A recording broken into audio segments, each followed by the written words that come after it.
연극 속의 주제였던 그 빈방, 오늘 이 누가복음 2장의 7절 마지막에 보면 첫 아들을 낳아 강보로 싸서 구유에 누이으니 이는 여관에 있을 곳이 없음이로라. 여관에 있을 곳이 없었다. 바로 이 제목을 가지고 같이 말씀을 나누도록 하겠습니다. 예수님은 외양간에서 태어나서 또 말구유에 뉘어졌는데, 여간하고 외양간의 차이가 뭐죠? 여간과 외양간의 차이는, 여간은 사람이 묵는 것이고 외양간은 짐승이 머무는 곳입니다. 전혀 두 가지가 다른 곳이죠. 이 짐승들과 사람들이 생활하는 구별된 그런 그 장소들입니다. 근데 외양간에 태어나셔서 예수님이 말구유에 누이셨다. 이게 주는 의미들이 분명히 있으리라고 생각이 되고, 평범하게 그냥 가정에 태어나질 않고 예수님이 이런 환경 속에서 태어나신 것도 하나님이 우리에게 주시려고 하는 메시지가 있는 거죠. 어떤 말씀을 우리에게 주시려고 이런 어떤 그 상황들을 하나님이 만드셨다라는 것입니다. 이 세상에 오셨을 때 사람들이 있는 그 환경 속에 예수님께서 들어갈 장소가 한 군데도 없었어요. 사람이 머무는 곳에 예수님이 가실 수 없을 정도로 다 차 있었다라는 것입니다. 마태복음 8장 20절에 보면 예수님이 하신 말씀 중에 이런 말씀이 있습니다. 여우도 굴이 있고 공중의 새도 거처가 있으되 인자는 머리 둘 곳이 없다. 예수님은 머리를 둘 곳이 없다라고 이제 사역을 하시면서도 그 말씀을 하셨지만, 태어나실 때에도 예수님은 자기의 몸을 쉴 곳이 없었어요. 자기의 몸을 받아줄 장소가 하나도 없었다. 어쩌면은 이 예수님의 공생의 사역 가운데 주님이 유일하게 그래도 좀 쉴 수 있었던 장소가 마리아와 마르다, 그리고 죽었다 살아난 나사로, 이 남매들의 집이었어요. 예수님이 사역을 하면서 유일하게 그 가난하고 그 불쌍한 그 남매의 집에 가서 예수님이 가끔씩 휴식을 취합니다. 그러면서 그들이 나사로가 죽었을 때에도 굉장히 가슴 아파하시는 모습을 볼 수가 있어요. 그러나 대부분의 예수님의 그 사역 속에서는 이런 쉼을 찾을 수 없을 정도로 사람들의 그 어떤 그 마음이 열려 있지 않았던 것을 우리가 볼 수가 있습니다. 예수님께서 태어나신 곳은 그 외양간이고 말구유통에서 태어난 건 아니죠. 말구유통은 마리아가 누워 있기는 너무 좁고, 다만 외양간에서 태어나셨고 말구유에 그 아기를 이렇게 누인 거죠. 우리가 좀 구별할 필요가 있습니다. 구유에 누이신 아기 예수, 오늘 이 본문 말씀에 구유에 누울 수밖에 없었던 이제 배경들이 1절부터 나오고 있는데, 여기 보면은 가이사 아구스토라고 하는 그 황제가 나옵니다. 1절에. 이 가이사 아구스토가 영을 내려서 모든 백성들로 하여금 호적을 이제 등록하도록 호적 조사를 하고 시작을 하는 거예요. 정치인들이 이런 그 인구조사, 호구조사를 하는 이유는 딱 하나입니다. 세금 더 거두려고 하는 거예요. 그래서 더 많은 자기들의 정치 기반을 다지기 위해서 모든 지역에 흩어져 있는 사람들의 그 머리 숫자, 그리고 모든 그 이름들을 등록을 시켜서 세금을 따박따박 걷기 위해서 이러한 조치를 취하게 됩니다. 결국 이 가장 큰 목적을 이루기 위해서 이제 영을 내리게 되는데, 바로 오늘 말씀에 나와 있는 나사렛 동네에 살던 마리아와 요셉도 마찬가지로 이 호적을 등록하기 위해서 베들레헴이라고 하는 지역으로 이제 이주를 하기 시작을 합니다. 요셉과 마리아가 이 베들레헴으로 간 것은 바로 다윗의 동네에서 다윗이라고 하는 이 가문 출신이기 때문에 그 지역으로, 본 고향으로 돌아가서 호적을 등록을 하는 겁니다. 웬만하면 집에서 출산을 할 텐데 황제의 명령이 있다 보니까 그 불편한 몸을 이끌고 베들레헴까지 가게 되는 거예요. 우리 상식적으로는, 아니 그 이제 산딸이 다 됐는데 이 아내를 데리고 바깥으로 나가는 것도 문제잖아요. 근데 이게 인간적으로는 그렇게 할 수가 없는 상황인데 황제의 명이 있었기 때문에 어쩔 수 없이 이제 이 몸을 이끌고 베들레헴으로 걸어서 올라간 것입니다.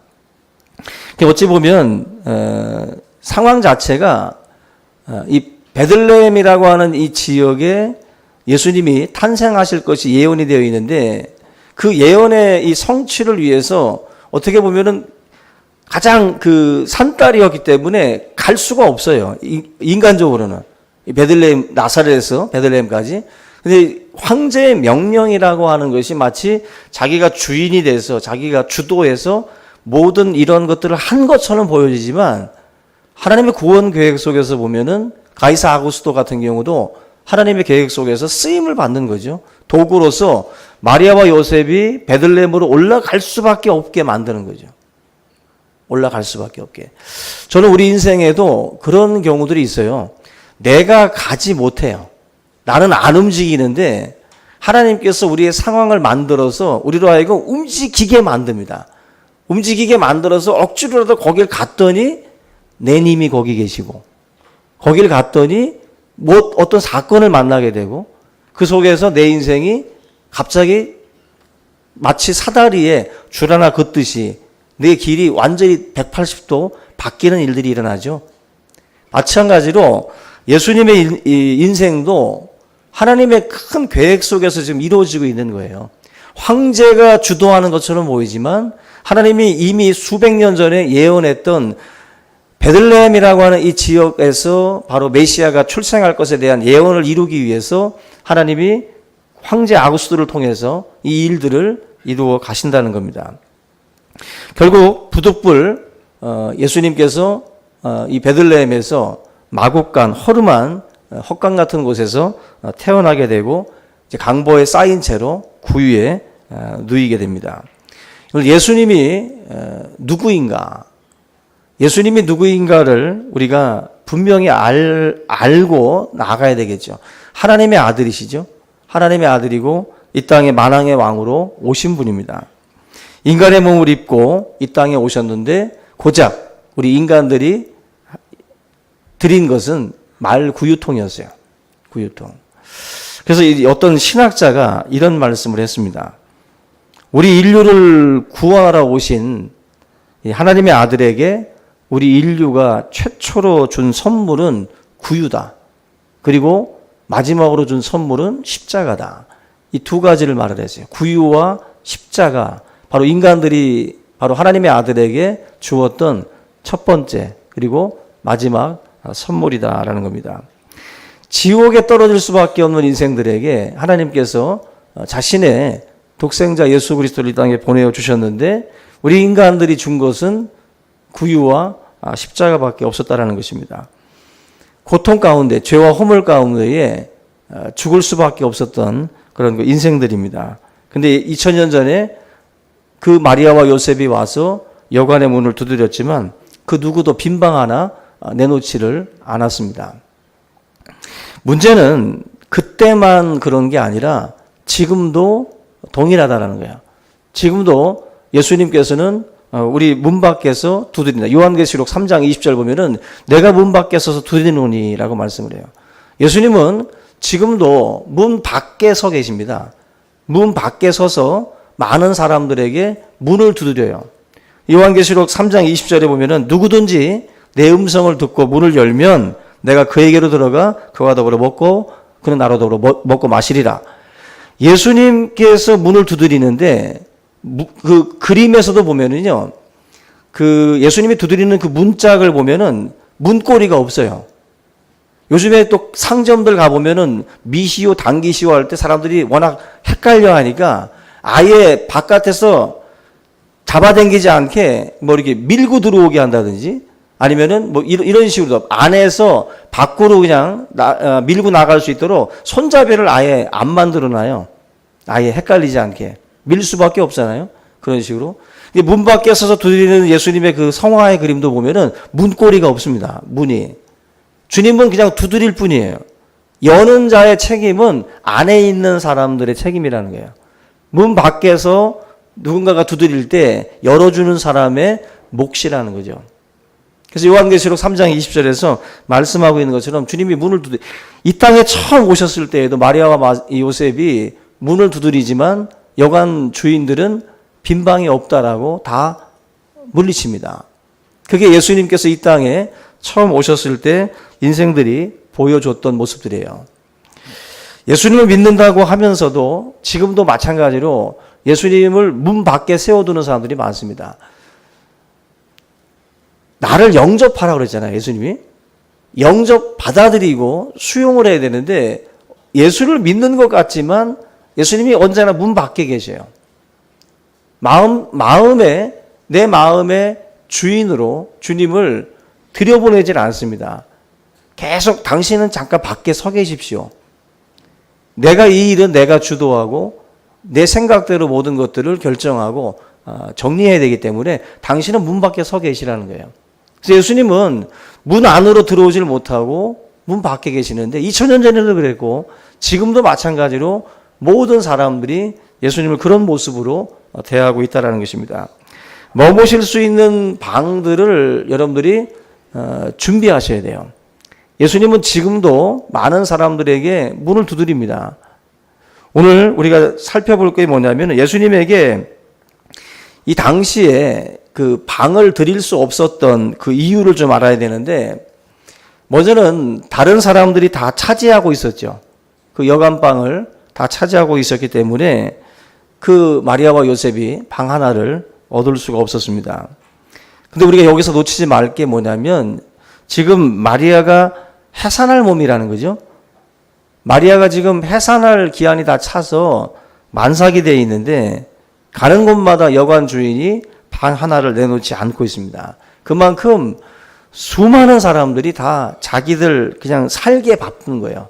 먹고 살기에 바쁘고 남의 형편과 사정 돌아볼 겨를도 없고 오직 자기들의 삶의 그 목적에만 그냥 집중하고 있는 그 모습을 우리가 볼 수가 있어요. 참 매정한 시대죠. 그냥 건장한 남자가 방 하나를 구하는 것도 아니고 아기를 지금 출산해야 될 그 부부가 문을 두드림에도 불구하고 문을 열어주지 않는다는 것은 그리고 이 방을 주지 않는다는 것은 그 시대가 얼마나 참 냉랭하고 차가운 시대인가를 보여줘요. 어쩌면은 우리 시대보다도 더 차갑던 것 같아요. 그 정도로 닫혀있던 시대에 예수님께서 오셨다는 것입니다. 요즘 여러분들 이 말씀들을 보면서 우리가 느껴야 될 게 뭐냐면은 예수님께서 지금도 우리 가운데 찾아오신다고 제가 말씀을 드렸는데 우리 주변 사람들을 보면은 얼마나 바쁘게 살아가고 있는지 참 모릅니다. 너무 바빠요. 얼마나 분주하고 얼마나 생각들이 많은지 예수님이 들어갈 틈이 없어요. 하덕규 씨가 불렀던 가시나무라는 게 있습니다. 가시나무. 이 가시나무 이 가사에 보면은 가장 기억에 남는 가사죠. 내 속엔 내가 너무도 많아. 내 속엔 내가 너무도 많아. 당신의 쉴 곳이 없다라고 그랬어요. 내 속에 너무 많은 그러한 어떤 그 내가 바라는 소원과 소망들이 너무 많다 보니까 예수님을 모실 그러한 공간이 나에게는 없는 거예요. 예수님이 와서 깃들, 쉴 공간이 없다라고 하덕규 씨가 노래합니다. 그 가사가 굉장히 의미가 있는 거예요. 예수님이 오셨던 그 시대의 그 시대상하고 지금 우리들의 또 모습하고도 너무나도 같은 모습입니다. 예수님이 하셨던 말씀 중에 무엇을 먹을까 마실까 여러분들 염려하지 말라 그랬죠. 근데 반대로 또 무엇을 먹든지 마시든지 하나님의 영광을 위하여 하라. 또 이렇게 말씀을 하죠. 그러니까 우리들의 삶에 무엇을 먹을까 마실까 입을까 이 생각으로 가득 차 있으면 주님 쉴 곳 없습니다. 하나님의 영광은 여러분들을 통해서 나타나지 않습니다. 먹든지 마시든지 무엇을 하든지 하나님의 영광을 위해서 할 수 있을 때 주님이 내 안에 들어오셔요. 나를 통해서 하나님이 또 영광을 받으십니다. 내 속에 내가 너무 많으면 주님 못 쉬어요. 여러분들이 오늘 이 말씀을 통해서 이 성탄절 저와 여러분들도 주님을 위해서 방 하나 정도는 준비할 수 있는, 그리고 주님께서 내가 너를 통해서 너 안에 들어와서 쉬고 싶다, 너를 통해서 영광을 받고 싶다 하실 때에 기꺼이 여러분들의 마음을 오픈하고 열 수 있기를 주님의 이름으로 축원합니다. 두 번째로 이 예수님께 드릴 방이 없었던 이유가 영적인 무지 때문에 그래요. 영적 무지. 뭐냐면 사실 방이 다 차 있던 상황이라고 할지라도 마리아에게 잉태된 그 아기가 누구인지를 알았다면 서로 방을 빌려주겠죠. 그죠? 서로 주겠죠. 사람들 중에도 이거 있는 사람 있어? 그러면은 야 여기 있어 하고서 막 찾아서 주는 애가 있고, 야 이거 있냐? 뭐 해도 든채 만채 관심 없는 사람들이 있죠. 삶의 지위가 있거나 권력이 있거나 돈이 있거나 어떤 형편이 나보다 좀 나은 사람이 있으면 그런 사람들이 뭔가를 구하면 서둘러서 찾아줍니다. 다들. 그 사람이 누군지를 아니까 알아서 기는 거예요. 알아서 찾고 알아서 다 해버립니다. 예수님이 이 땅에 왔을 때 빈 방이 없었다라는 것은 방이 없어서가 아니라 예수님이 누군지를 몰라서 그런 거죠.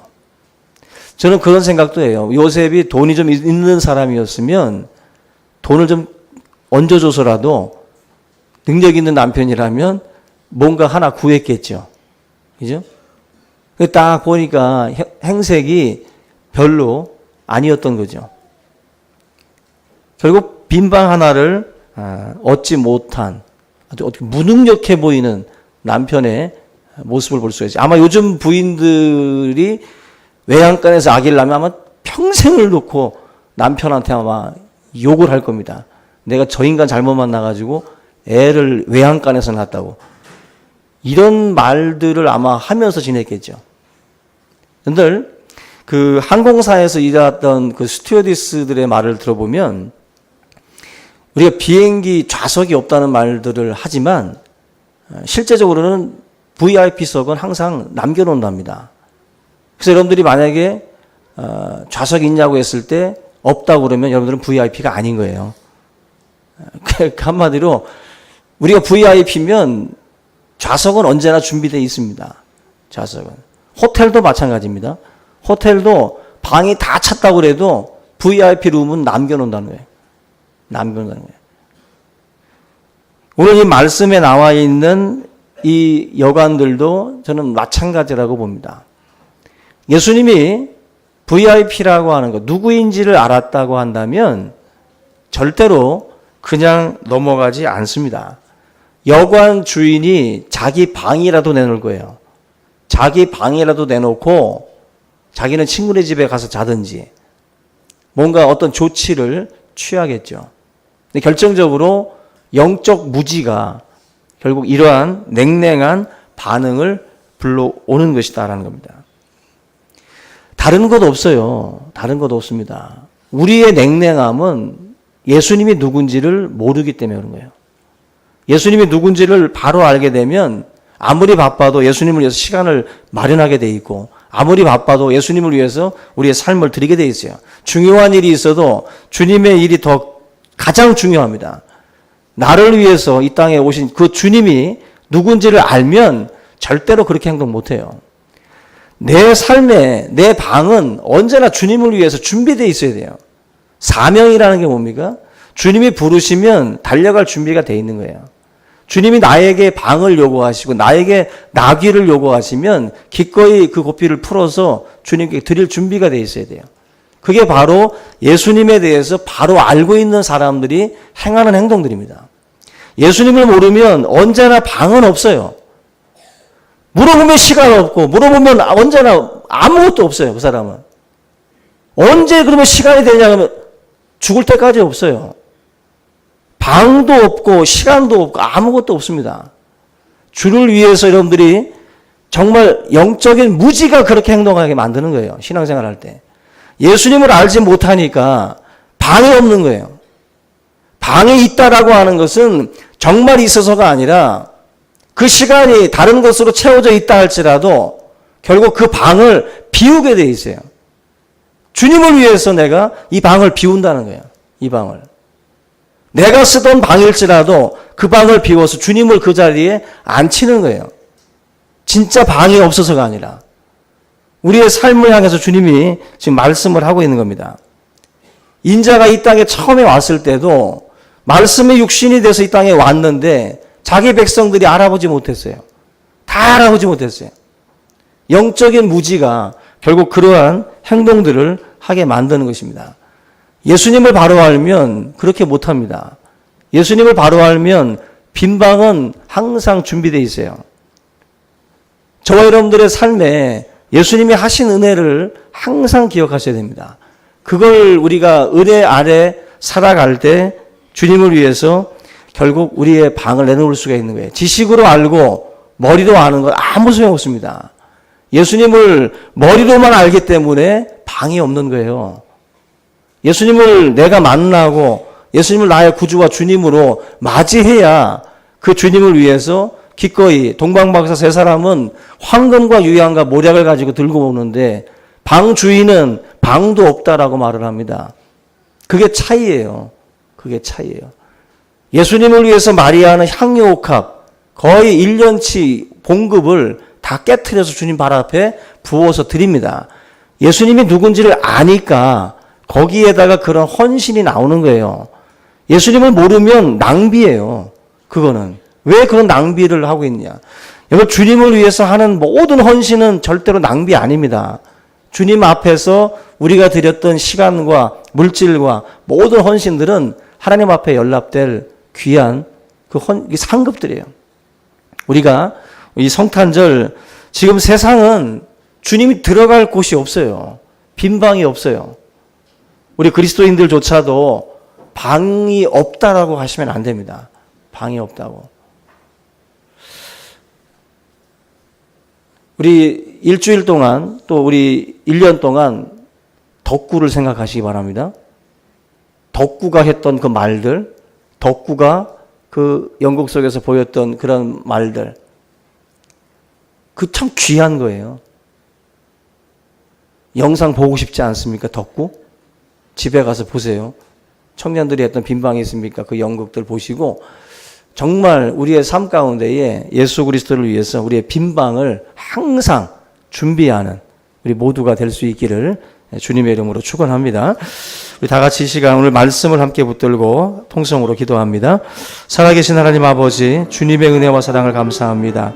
주 예수 그리스도를 위해서 우리가 언제나 또 빈방을 준비하고 주님께서 명령하실 때에 기꺼이 나귀를 풀어 주님 앞에 드릴 수 있게 하시며 향유 옥합을 깨어 주님 발 앞에 부을 수 있는 믿음의 귀한 종들 되게 하여 주시옵소서. 예수 그리스도가 이 땅에 오셔서 나를 위해 십자가를 지시고 그 모진 고통과 그 수욕을 감당하신 줄로 믿습니다. 주님의 이 탄생이 얼마나 고귀한 하나님의 또 성육신의 사건인지를 또 깨닫게 하시고 우리가 참으로 주님을 다시 한번 바라보며 우리의 마음이 주로 인하여 기뻐하고 주로 인하여 즐거워할 수 있도록 인도하여 주시옵소서. 아버지 하나님, 삶이 참으로 빡빡하고 참으로 하나님 우리의 삶이 힘들고 고달플 때에도 주님, 우리가 기꺼이 주님을 위해서 우리의 빈방을 또 내놓을 수 있도록 인도하여 주시옵소서. 우리의 마음속에 주님을 영접하고 주님이 내 삶의 주인이 되셔서 또 우리의 삶을 인도할 수 있는 그런 참된 또 성탄이 될 수 있도록 인도하여 주시옵소서. 감사하고 예수님의 이름으로 기도하옵나이다. 아멘. 예, 우리 이 시간 성찬 예식을 거행하도록 하겠습니다.